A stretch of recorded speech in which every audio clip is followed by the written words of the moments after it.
Ola, somos Simón e Rita, xuntos formamos Navia 3D, unha empresa de base tecnolóxica que estamos dentro da Hightech Auto e da Business Factory Auto. Navia 3D comezou como un proxecto para mellorar a comunicación do noso patrimonio utilizando as tecnoloxías.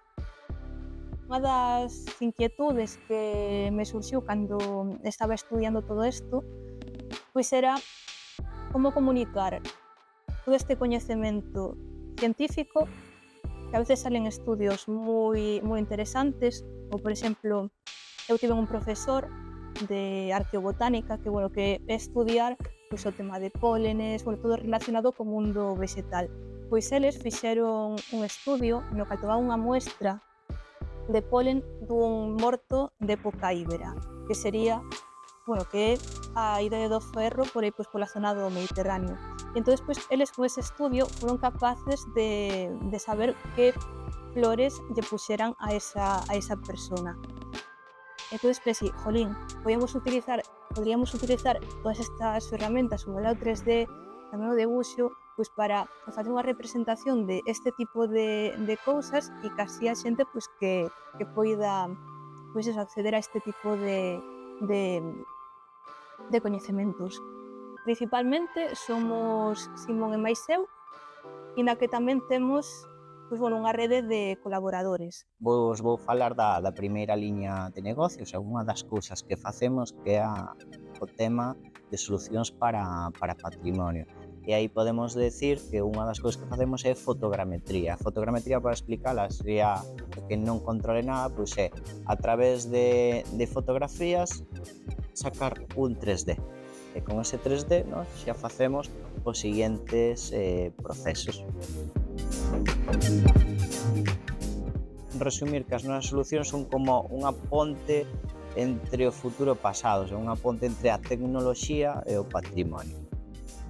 En Galicia, sí que hai outras empresas, hai, digamos, competencia, ainda que aquí matizaron a cuestión. Non nos gusta tampouco falar de competencia nestes ámbitos, ao final nos vemos como, que haya competencia é bo para o mercado, porque se só estuviéramos solos, algo fallaría. Porque o mercado non demanda esas solucións, pero se hai outras empresas, podríamos decir que é competencia, iso significa que o mercado, que os clientes, demandan ese estilo de solucións de virtualización de patrimonio, esa aplicación de tecnoloxías ao patrimonio, toda esa parte de fotogrametría, toda esa parte de recreación, reconstruccións virtuales.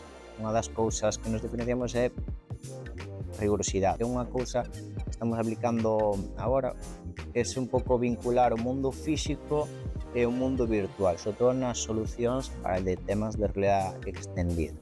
Gustaríame que, seguir con esta línea, tamén profundizar aínda máis no tema de realidade virtual e crear moitas experiencias e poder levar a xente ao pasado, ademais de abordar diferentes retos técnicos que temos con estas tecnoloxías. O máis difícil ao comezo é conseguir os primeiros clientes. É o máis complicado porque, empezas, nadie te coñece, nadie sabe o que fas, entonces é unha etapa que toca picar moita pedra. Descuidar outras partes da túa vida, de, por exemplo, igual pasas menos tempo con amigos ou mellor a túa forma de pasar tempo con eles é diferente. Levantarse que, tamén escolles túos proxectos e a xente ca que queres traballar. Vos nos axudastes moito nos nosos inicios e seguides connosco, e a verdade que nos sentimos moi agradecidos por todo o traballo que fixestes connosco, desde que empezamos con ese logo. Dentro del MAIF, Lourdes nos echa una mano, pero no hace tiempo, incluso actualmente le trasladamos así algunas dudas. Eu como consello a outros emprendedores, lles diría que se animaran a colaborar con outros proxectos, a ter unha mentalidade aberta. Tamén os animo a que sexan colaborativos, que non sexan tampouco recelosos pois, bueno, das súas ideas ou do que sexa, e que non vexan a competencia como algo negativo,